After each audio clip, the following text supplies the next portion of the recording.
Welcome to another episode of COA's Lunchtime Live, a series of live interviews that normally go out on one of our social media platforms where I interview people that have advocated for COAs and COA. In this episode, we speak to Jane Elson, author of Will You Catch Me? And more recently, Lockdown Now. This interview is incredible. It's emotionally charged.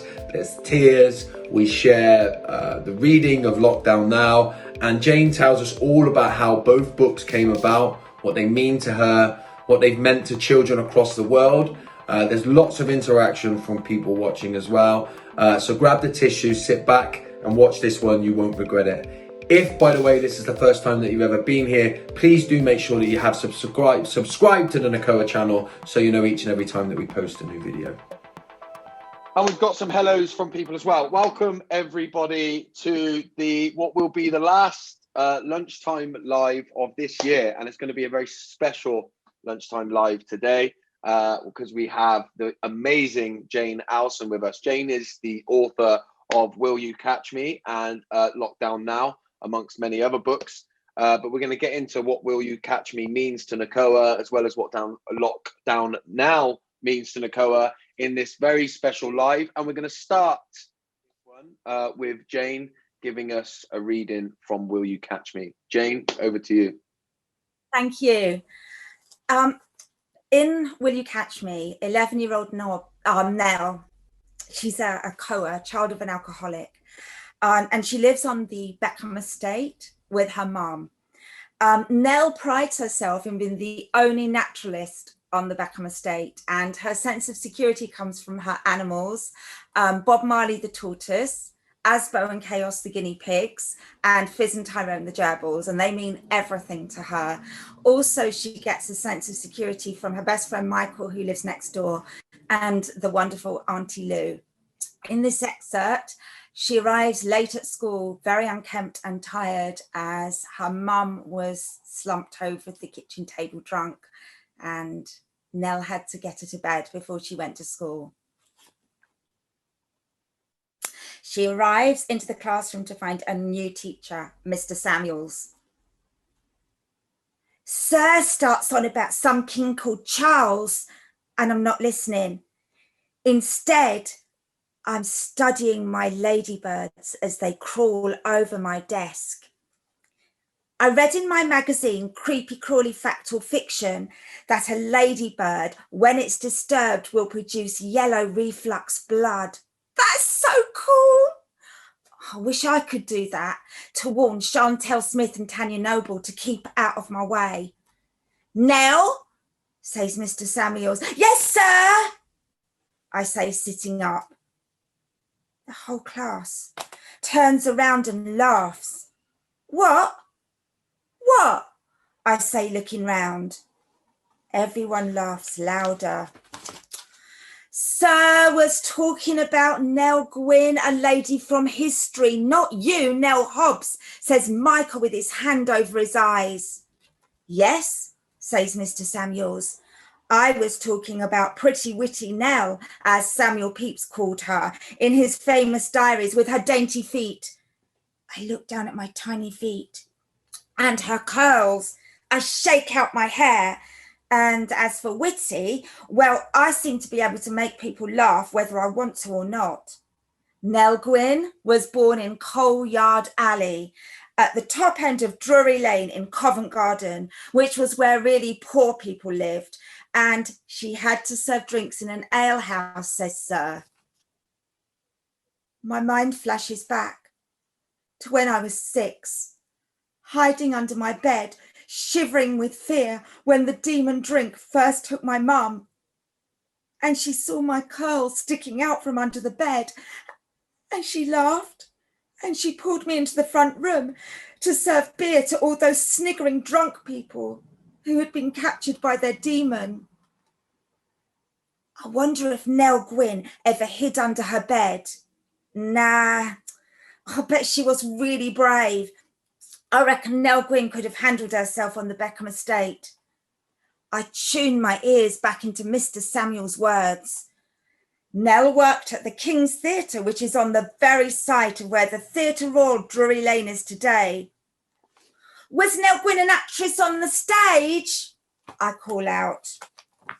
Yes, Nell Gwyn was really talented and she rose to become a famous comic actress. She was known for dancing a jig at the end of plays and she captured the heart of the people and the king fell in love with her. And as I listen, I know that she has captured my heart too. I remember watching that TV program, Who Do You Think You Are?, which traces famous people's ancestors. And the actor from EastEnders, Danny Dyer, found out he was related to King Edward III. So why shouldn't I be related to Nell Gwyn? And before I can stop myself, my private daydream comes bursting out. Well, for your information, I say out loud, I reckon Nell Gwyn's my ancestor. The whole class, apart from Michael, start laughing again. Well, she could be, I say, seeing as how I have tiny feet, curly hair, and seem to be able to make you laugh. And most importantly, I am called Nell. My class laugh louder, shrieking, bellowing laughs. Sir holds his hand up. It's like he's woven a spell and everyone goes quiet. I think, Nell Hobbs, as you share a name, you should make Nell Gwyn your honorary ancestor. What's that, sir? I ask.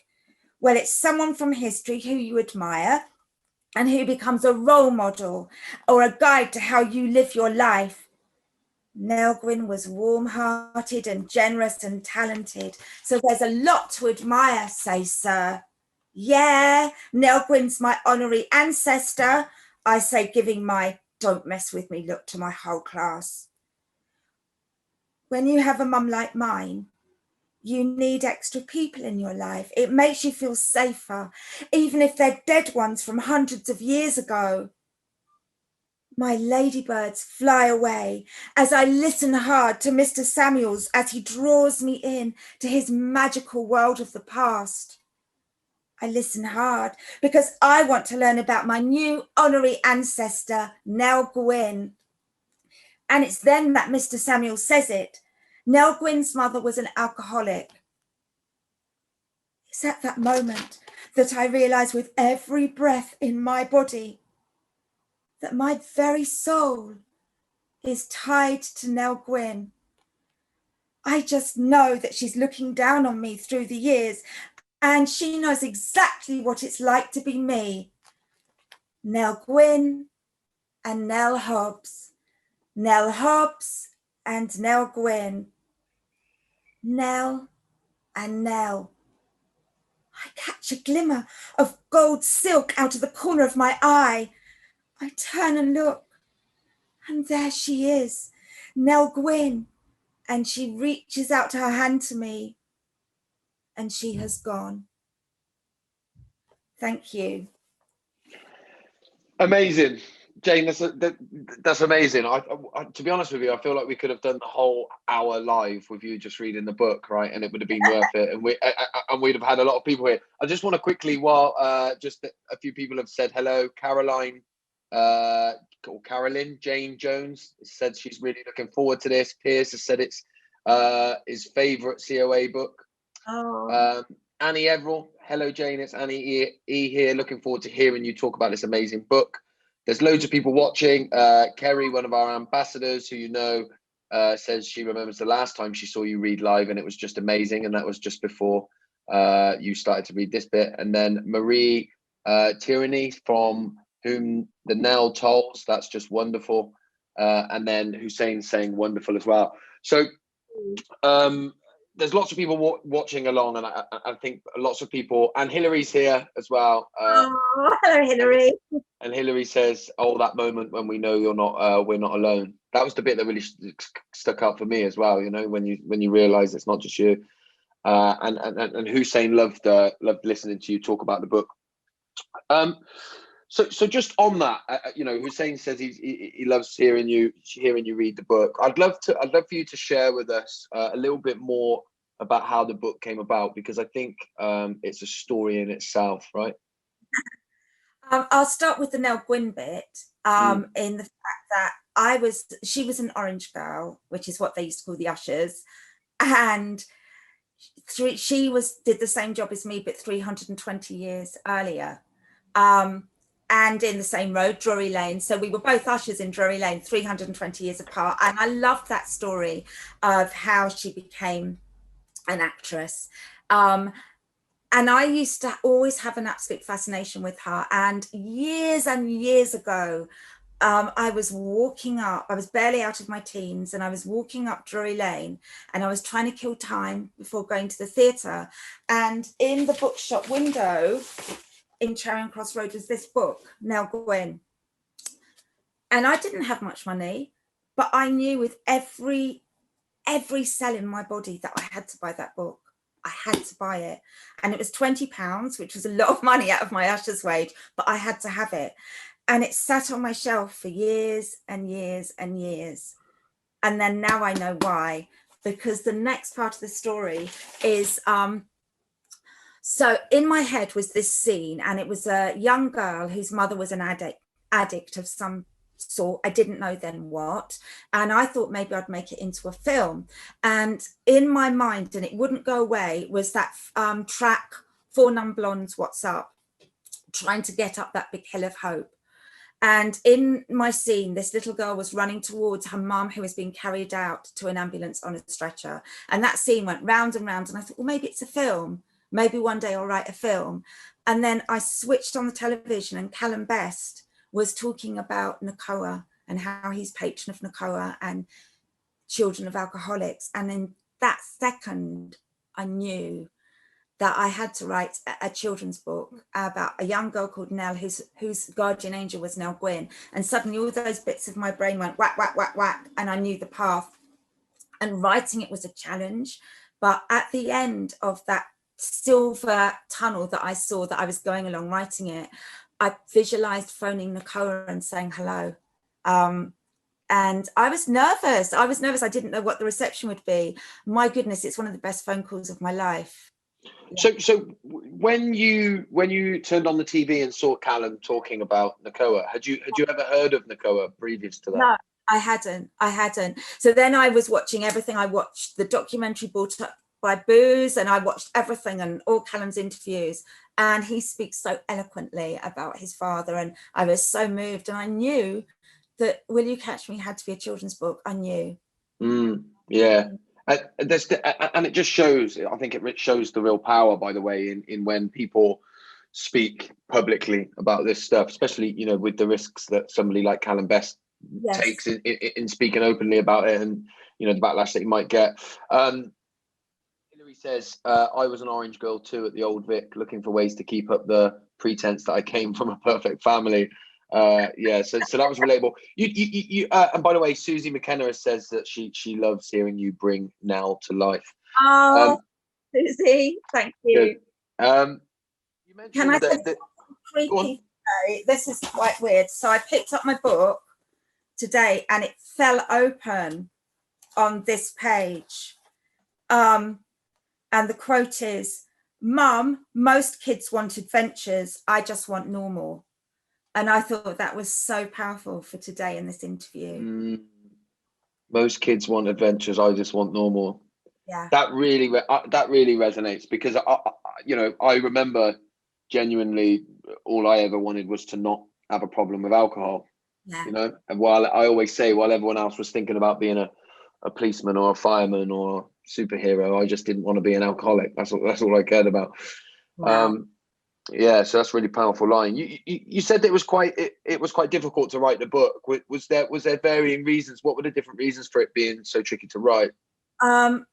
My wonderful editor, Naomi Greenwood, will bear witness to this. Sometimes I see a story, and sometimes I see a whole block of life. Right. And I saw it so vividly. So I write for middle grade, and usually the word count's about 40 to 50,000.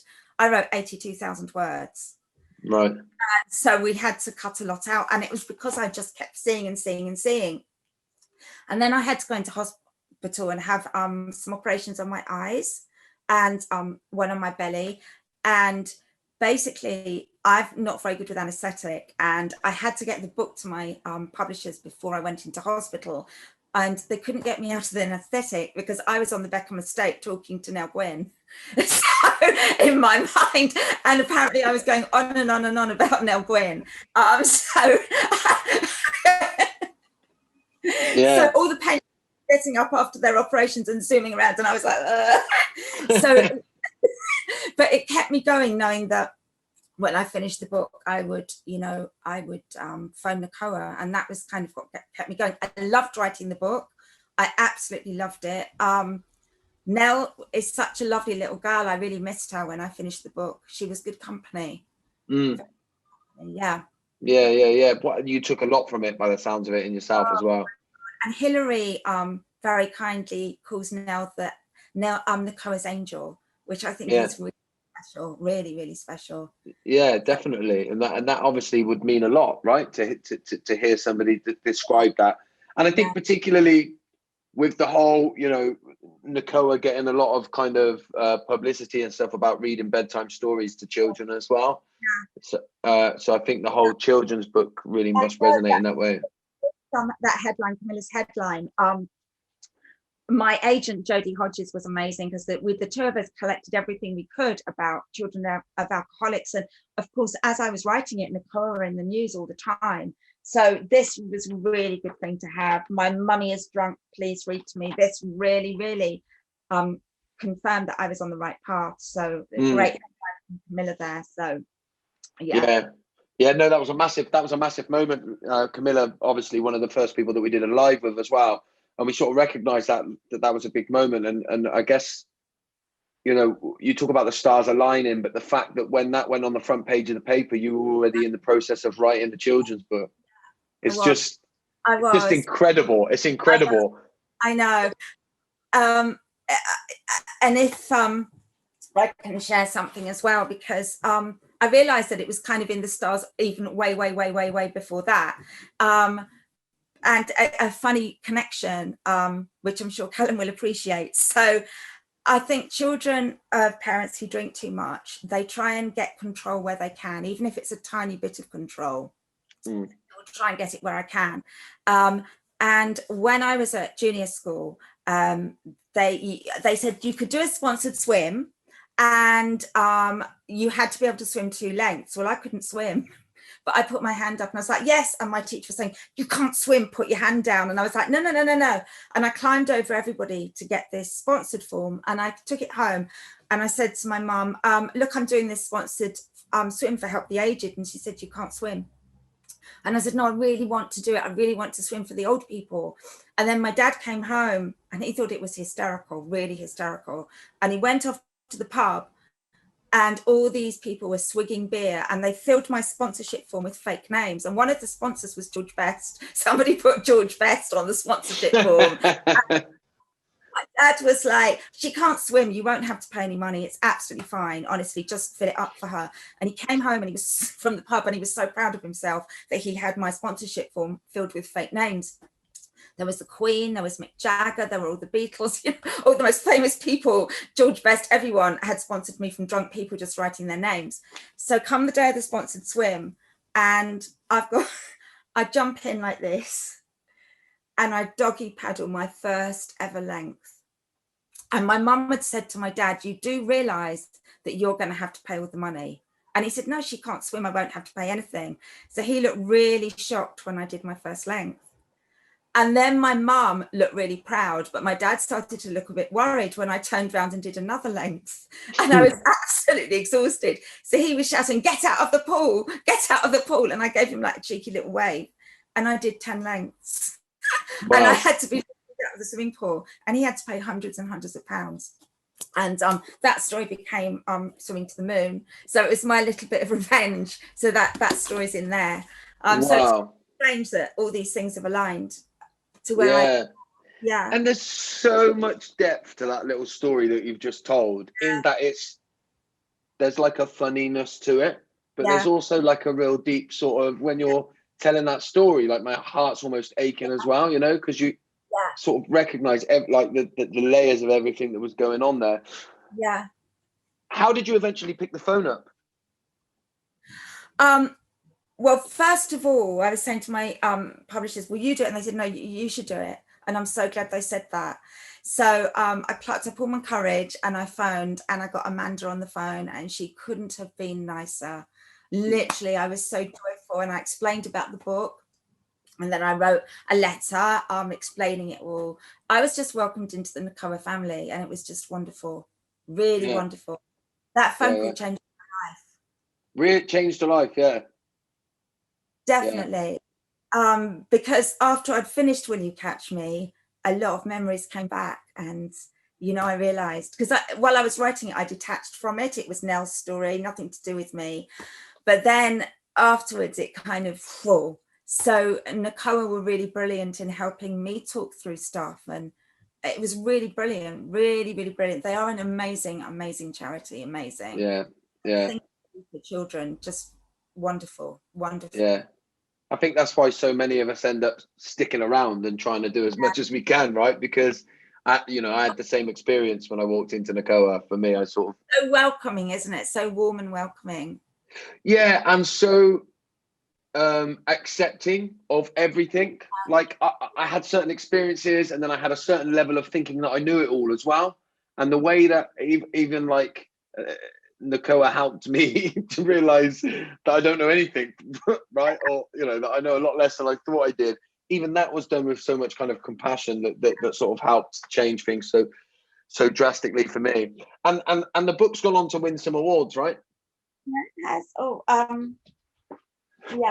The Wolverhampton Children's Book Award, which I was so proud to win, and the Alexandra Palace Children's Book Award. Now, what's extra special about this is when I wrote the book, I thought it was a niche book. I thought maybe a few children, but both of these awards were voted for by children themselves, and that knocked me sideways. And that's so many children. Yeah. But it's incredible, yeah. Children, isn't it? 1 in 5 who are, have infected by their children, their parents drinking. So, yeah, amazing. That's amazing, and especially as you say, especially that it's been voted by the children themselves. So that's sort of worrying in one sense, and perhaps encouraging in another as well. Zoe from Wolverhampton Grammar School has told me that some children have gone for help after reading Will You Catch Me, and that you can't get better than that. So you make all the hard work so worth it. Well, and that's one of the massive things, and I think having a book in that way as well, right, could really be a powerful tool. And I you've been told about a couple of instances where that's happened. I'd imagine that's probably happened more than you even know about, right? As well, like, because so many of us get to even our adulthood without even knowing that this is a thing, so to read it in a book and start to understand it. Julian said that. Sorry, go on. No, go on, I'll read it in a sec. Because it's not, they say and parents who drink too much, and that really matters as well. Because that really matters. Yeah, that's really important. And it links to what Julian's just said on here. He said there's a first phone call out there for everyone. Let's hope many more are able to make that first step soon. Yeah, so it's really powerful, the phone call thing.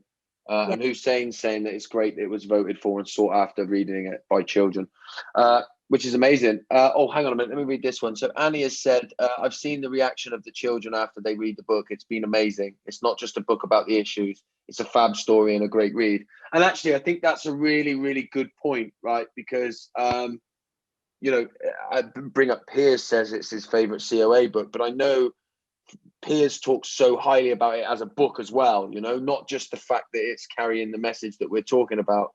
And Hilary said, that it can be a comfort blanket for COAs as well. And then Marcia is saying, Jane Elson, her books are just the best, and that's in capital letters. And she's such a beautiful soul. That's obviously must be nice for you to hear. In a moment, we're going to take a little bit of time to listen to Lockdown Now. Yes. Should we talk about how it came about first? Yes. So, the pandemic hits us, and I had a day of hearing about people. Some people were moaning about nothing about things that some people never have anyway. Like I heard some people moaning about losing their vast amounts of money, and I know that matters, but when you think about what's happening in the bigger picture of thing, and people are losing their homes and what's happening. So I was in a bit of a mood, and then I got this wonderful email from Hillary, and attached was a report about children of alcoholics. And she asked this question: how would Nell cope in lockdown?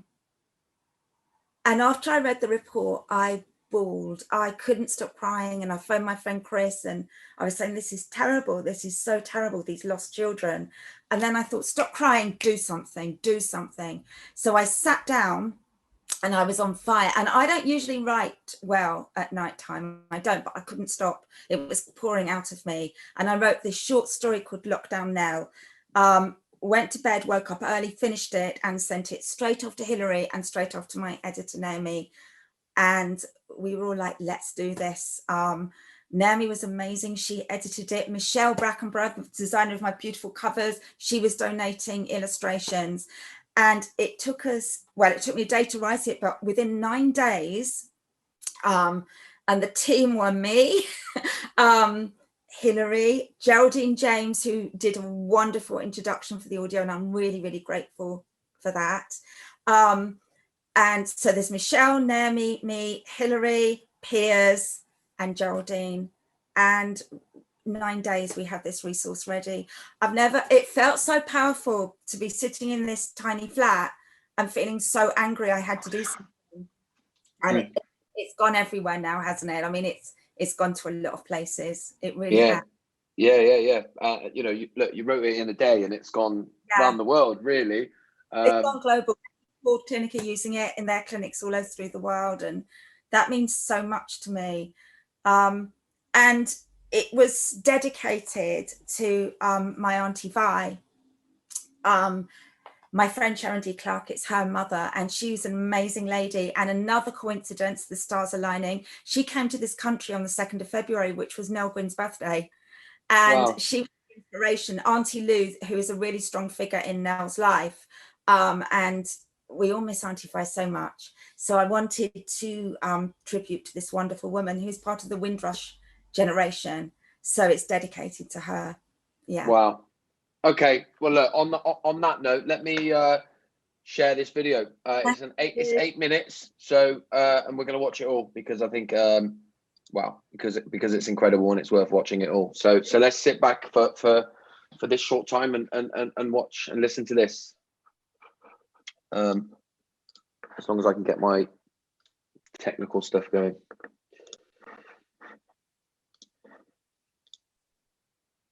My children's book, Will You Catch Me?, about Nell, the child of an alcoholic, was published by Hachette Children's Group in August 2018, long before the pandemic hit the world.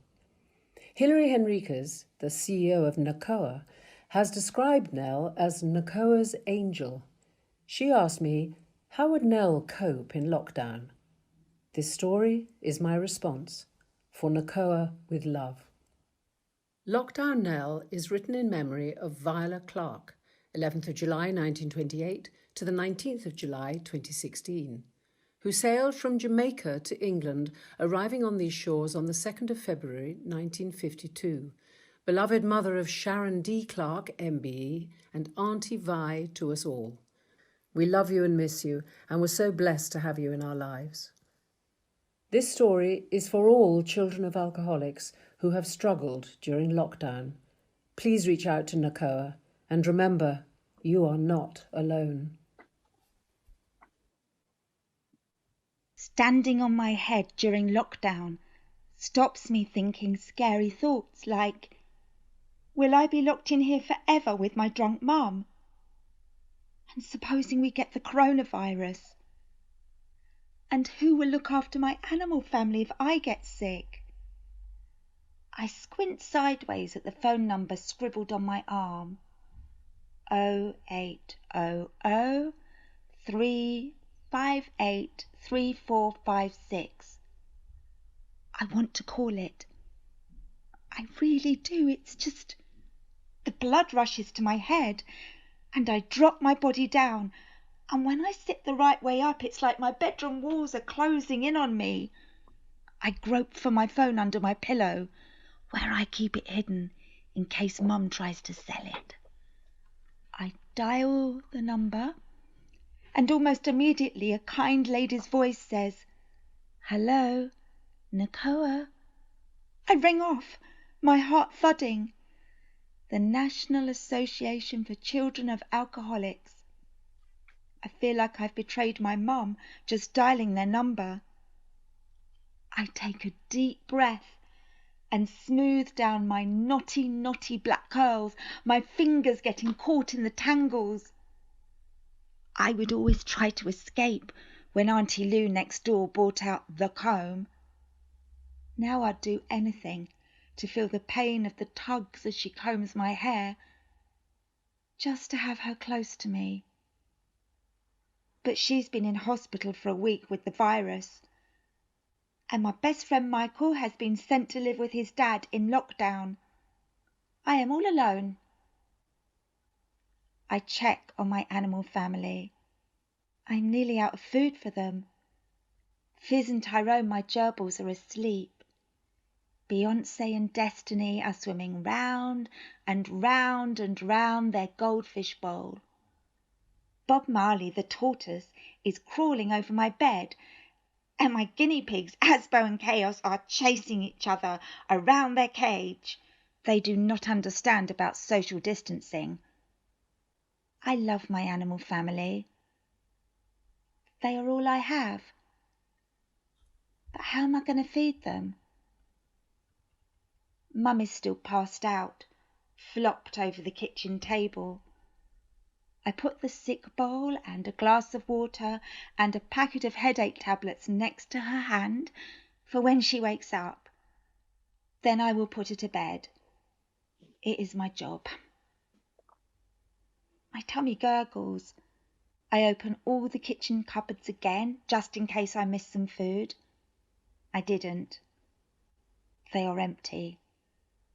Then I spy a single pink 100,000 sprinkle in the corner. It must have come off a bun. I lick my finger so it sticks to it and place it on the tip of my tongue, loving the sugary taste. Mum spent all our food money on drink. Every last penny. "We will have a little lockdown party for two," she said. "Lockdown will be fun, my Nelly Nell Nell." Mum put on that Beyonce song about being crazy and in love. And it was crazy. Truly crazy. And the party went on and on and on for days. But it wasn't a party for two. It was a party for one, because I wasn't invited into her drink world. I am proud to be the only naturalist on the Beckham estate. I want to be free, running over the wasteland by our estate, feeling the wind on my face, not trapped in my flat prison with my dancing drunk mum. I pull the kitchen blind down, just in case the postman or anyone looks through the window and sees Mum slumped over the kitchen table. I then go to her bedroom and get her favourite pink jumper and drape it round her shoulders, just in case she gets cold. "I love you, Mum," I whisper in her ear and try and link my little finger with her sleeping little finger, which is the special thing we do when she makes a pinky promise, before she goes and breaks it over and over and over. Better knock on the door. I run and open it. There's a bag at my foot with a note. "For your animal family, from Mr. and Mrs. Patel." I see Mrs. Patel hurrying away, a mask over her face. "Thank you, Mrs. Patel," I call after her. "Thank you for your kindness." A tear escapes, I can't stop it. I wipe the outside of the package, open it up, and then wash my hands. There is some lettuce and carrots, and before I can stop it, I have stuffed a handful of lettuce leaves into my mouth, and I am filled with hate, hate, hate for what I have just done. What kind of naturalist am I to eat my animals' family's food? I look down at my drunk mum, and I just can't take it anymore. And I run to my bedroom, swallowing and choking on the lettuce leaves, and dial ACOA. Hello? I am Nell, I say. Please, can you help me? I say. As the listening lady tells me, you are not alone. And I tell her about how I am guilty of eating Bob Marley's lettuce. I start to feel safe, and like I am swimming in her kindness, and that I no longer need to stand on my head.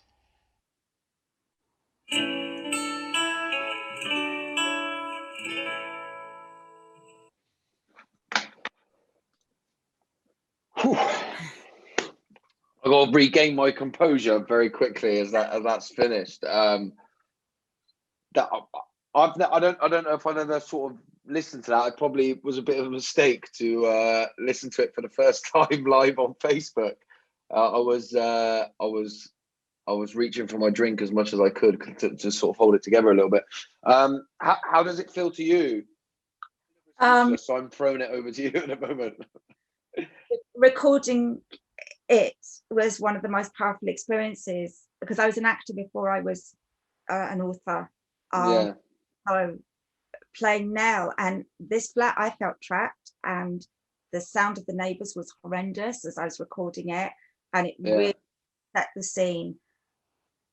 But I cannot bear to think of children without food. No. Can't. Yeah. I mean, just there was a few moments in there where if we weren't on here, I would be bawling my eyes out. Without question. Callum Best has just joined us as well. So he says yes, team. And a few people have said so moving, so powerful. Hillary has said, somebody says, wow. Hillary says over and over and over again, now touches my heart. Thank you, Jane. ACOA's angel. Kerry says, I can never hold it together when you read this. I mean, I honestly, Kim Lambert says she's in pieces, so powerful. I think, the one thing that does is I think it pierces through everything and just takes you to that kind of stark reality of what it was, that, and what, I don't know how you capture it in that short period of time, but it captures the love of her mum mixed with the hate of what her mum was doing. And I think that contrast is one, for me, in my experience, when I'm being very honest with myself, never ever goes.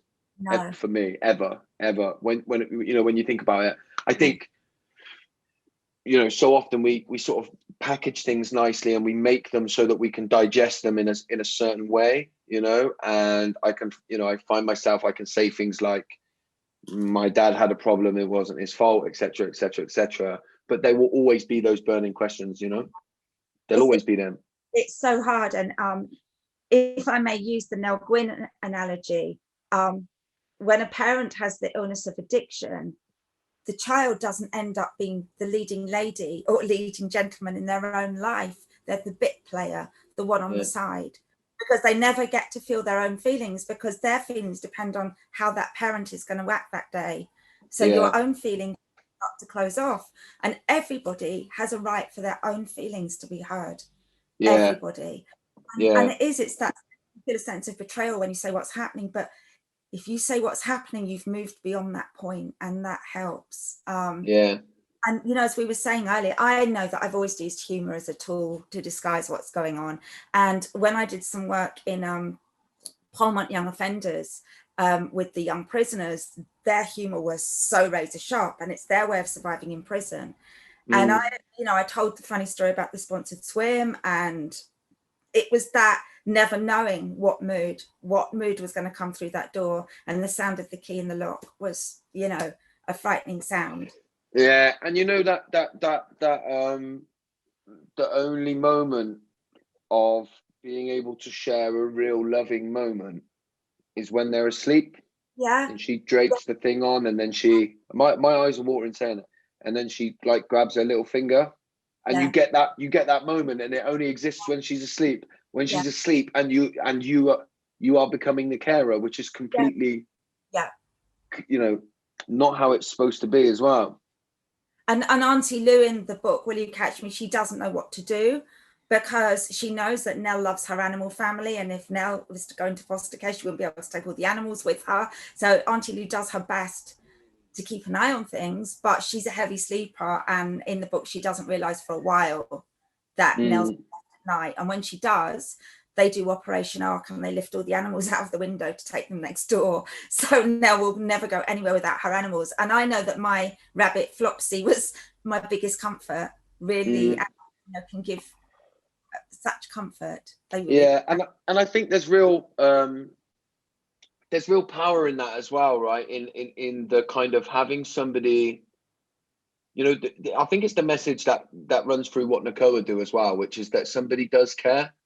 And I think this, when we go into the schools and we try and do the work with the people, and that, like with the people that work with the young people that might be experiencing this, one of the things we have to say is that there's no fix here.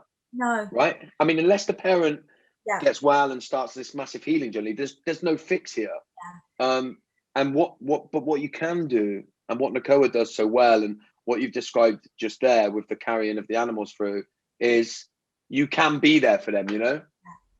You can let them know that someone cares. Part of an author's life is going into schools. Oh, can't wait for that to be able to happen again. But going to schools, and you do an event about your book. And my Will You Catch Me school event, there's a part where I get all the children to close their eyes, so that I'm just talking to them in privately and telling them who in the school they need to go to talk to. And also I tell them about NACOA, but I tell them to close their eyes so that they've got their own private headspace. That works really, really well. That works really well. Yeah, no, I can imagine. And like you've said, we know that there's 1 in 5 children that are living with this, right? And all children. I remember when I watched Camilla's Lunchtime Live, she touched on this, and she's very right. Because I've been a child in all different spaces. I used to go up to my granddad's farm, which was huge. And if you live in a big house, who's going to hear? And one of the reasons that I put Nell in the Beckham estate in a flat was because Auntie Lou would be able to hear through the walls, and that gives her some support. This struck me when we spoke a week or so ago, or whenever it was, and when you said that she's put in a house because to make sure that somebody could hear, because when you're in a big house, who's going to hear? Who's going to hear? Who is going to hear if you're in a big house? Who? You know, in the flat. I mean, I can hear everything from my neighbours in this flat, and I just wanted her to have a little bit of support. Yeah, that's so powerful. It's so hard to communicate if you are a child that's living in this environment, right?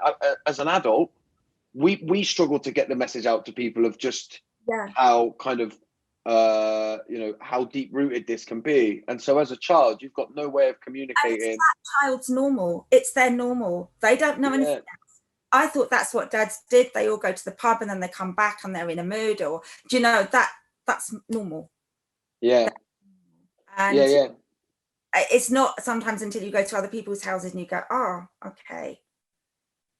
I remember going to see, before I was published, actually, I went up to Bath Festival and I was going to lots of author events, and I went to a Jacqueline Wilson event, and there was a queue round and around the block, and there were all these fathers with their daughters, and it was like, I just stood and stared, because it was like an alien experience, because I've never had it.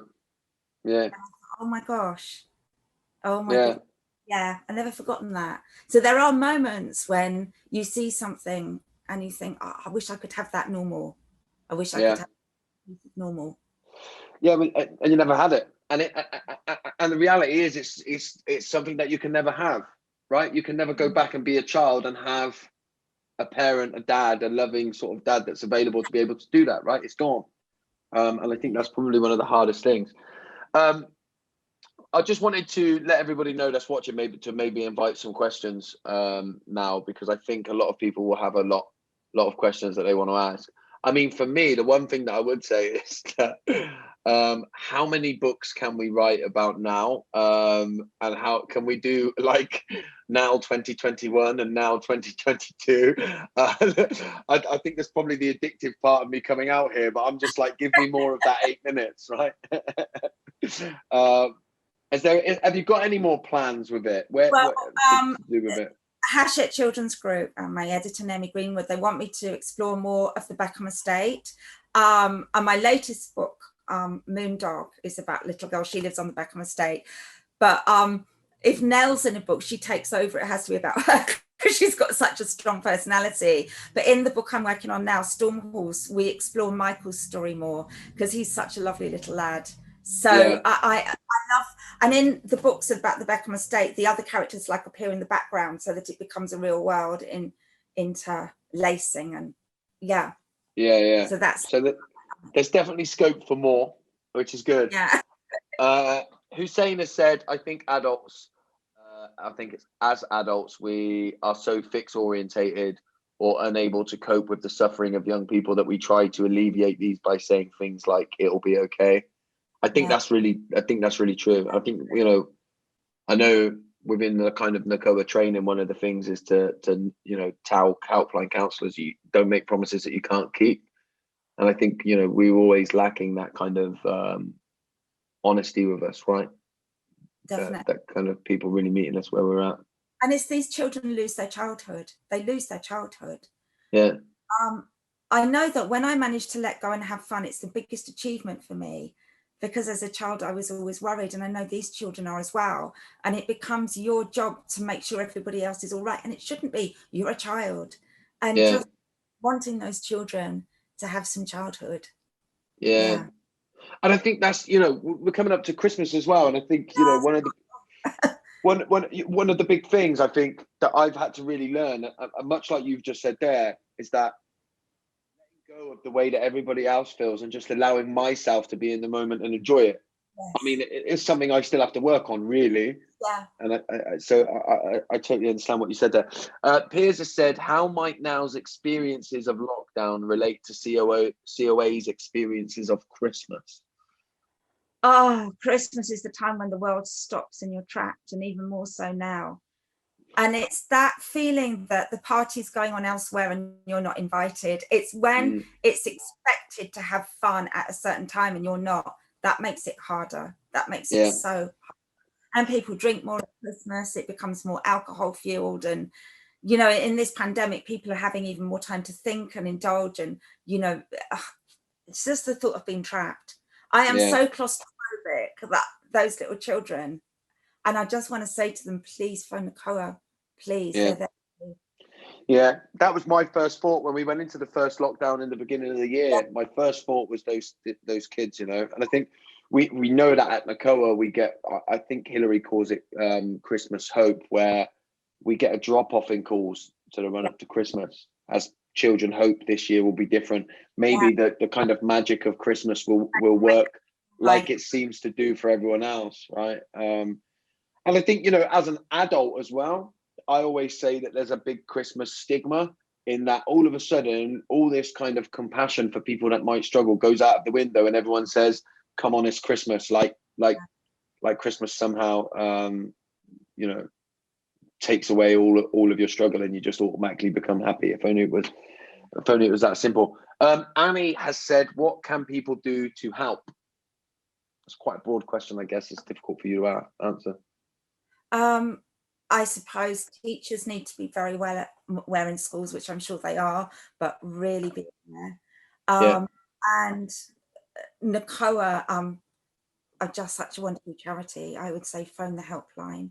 And it's awareness, isn't it? It's awareness. It's when that child comes into school unkempt, and when they're hungry, and there's all these things which teachers are good at looking out for, but it's Yeah. so important. And it's so hard as well because of the lockdown and the schools closing and children being more at home, and oh gosh, it's very worrying. How would you answer that question, Josh? What would you? Well, look, the first thing I always say is that dominantly is to educate ourselves and educate everybody around us to know that these things are actually going on, right? And to speak about them in a truthful way. You know, I think as a society we have a very difficult relationship with alcohol.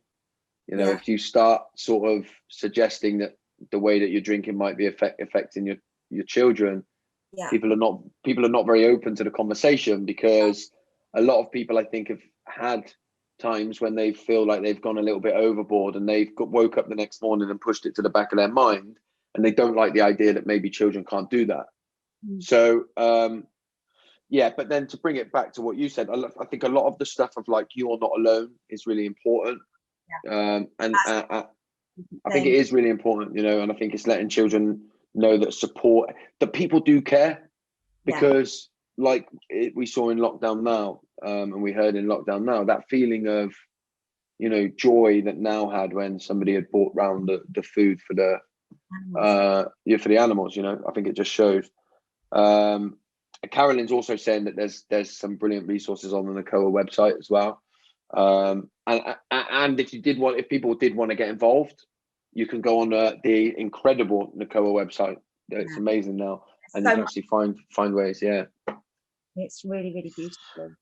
And Hillary's said to acknowledge them, smile, say hi, and don't talk about their parents drinking. You may be the only smile they see. I think that's one of the things that people don't realise that goes on at NCOA a lot, is that so much of the work that's done is just being there for children in their basic general needs. You know, that the whole bedtime story thing, I think, resonated with people on such a big level because it's such a simple thing. People don't realise, you know, when we do stuff in the press and stuff like that, they're like, tell us of the worst call. They want to know then, you know, the nitty gritty. And it's actually like, listen, the reality is that kids are phoning up sometimes to tell us they've done well on their homework, you know? Oh gosh. And I think when you've experienced it, you kind of know how powerful a sentence that is, you know? Would you want to tell someone? Oh gosh, that is very. I think about my kids coming home now when they come home with a sticker from school. Yes. And I'm like, she's so amazing. Like, she thinks it's incredible when I go crazy, and I'm like, wow, you got a sticker work, you know? Imagine knowing when you get home you haven't got no one to show that to. No. And it's that big thing that I feature in Will You Catch Me, her parents' evening, because she wins a prize, and will or won't her mum come. And it's that thing that when you achieve something special as a child and you want your parent to be reliable and turn up, you know, and that anxiety of not knowing. Really. I'll tell you a quick story, actually. My dad spent a little bit of time. My dad was in prison for a couple of years. When my dad came out of prison, he was supposed to pick me up from school. It was going to be the first time I'd seen him in a couple of years outside of the prison visiting centre, and he didn't show up. And I remember being stood in the playground with my teacher, and all I was thinking was, I need to make sure this teacher's okay. And I'm going to her, don't worry, it's fine. Like, I'm like 7, 8 years old. Don't worry, it's fine. Maybe even younger. It's fine. Don't worry. You know, we'll sort it out. My dad's probably just gone somewhere. He's probably just busy. I'll see him later. And I can remember all I desperately cared about was whether, you know, how bad it was making this teacher feel to be around me when my dad hadn't showed up. Oh. And I think, you know, that sort of shows how deep rooted this kind of stuff goes, you know. I think it's powerful story, but that it just made me think of that when you said that. We got a few minutes here, so if anybody else has got any more questions, I think a lot of people are quite in awe of the book, the way that you read it, Lockdown Now. What would Geraldine, you let me? James. Oh, sorry, I was just going to say. No, go on. Geraldine for doing the introduction, because she did it beautifully, and that was so special to do that with her. So thank you. Yeah, was that quite a big moment and quite a big thing for you, I suppose? Yeah. Huge. Grew up watching her on the television, Band of Gold, and really admire her work. So to get that opportunity to work with her in lockdown, it's a very strange thing, lockdown. It's changed everything, and It really, and her voice is so beautiful, and I wanted that contrast of me doing Nell and her beautiful introduction, and it worked. So it does work, yeah. And the way that you read it as well is very, you can tell that you hit the emotion on every single word when you're reading it. That's why I was, when we was watching it, all I kept thinking is my face is on the side of this. I think when it's going out live, I'm like picking up my drink, thinking I cry my eyes out. Let me ask you then one more question before we shut it down. The way I've kind of been ending these lives now is to ask this question. If you had the opportunity to speak to a young person now that might have been going through similar things to what Nell was going through, what would you say to them? Reach out for help. Reach out for help. Find that teacher you trust. Phone the COA. They're there for you. They're there for you. And you may feel, oh, but I'll be betraying my parent. No, you deserve to be heard. Your feelings matter. And where you are now isn't the nicest place to be. So if you phone, you will have moved on from that in some way. And you are not alone. Talk to people who are there for you. Talk to people who get you. That's my biggest piece of advice. Jane, it's incredible. And I think it's an incredible way to kind of bring things to a close. I'll just read out a couple of things that are in the comments here. They stay in there as well. I know you can't see them, so just make sure that you do go on the ACOA Facebook page and check them out when we're finished, because there's lots on there. Hillary has said, thank you, Jane. You've changed the world for so many COAs all over the world. And that's not an exaggeration. This is the reality. And I personally hope that you do sit with the reality of, oh my God, I'm going. Don't you go, because I'll go. Sit with the reality of the impact that this kind of thing has, because it is, it's huge. Hussein has said all of the lunchtime lives have been great, and I think this is a lunchtime live that will be watched over and over. I think so too. Amish said great interview, Josh and Jane, and Carolyn says they've been fantastic, Josh. It's just a great interviewer. Look, this has not been about me. I appreciate that, but this has been about you, Jane, and the way that you've impacted the world with this work that you're doing. I think one of the things that I think is special about the COAs and the way that we've come together through ACOA in this way is the 101 million different ways that we're impacting the next generation. This is not a secret anymore. No, it's not. It's not a secret anymore, and it's not a secret anymore because of people like you. People like you being brave enough and courageous enough to step forward and say, let's do something about it. So I want to say thank you on a personal level. I appreciate you, and I'm very, very, very grateful to and honored to have the opportunity to share this space with you. So I just want to say thank you, and I'll leave it for you in case you want to add anything. And if not, I'll stop the live and go and get the tissues. Just thank you, everybody, for sharing this experience and for listening in, and just keep your eyes out for those COAs and encourage them to phone the COA. Encourage them to phone the COA. That's my biggest piece of advice. And remember, you are not alone. Amazing. Thank you, Jane. Incredible. Thank you. Bye. Okay.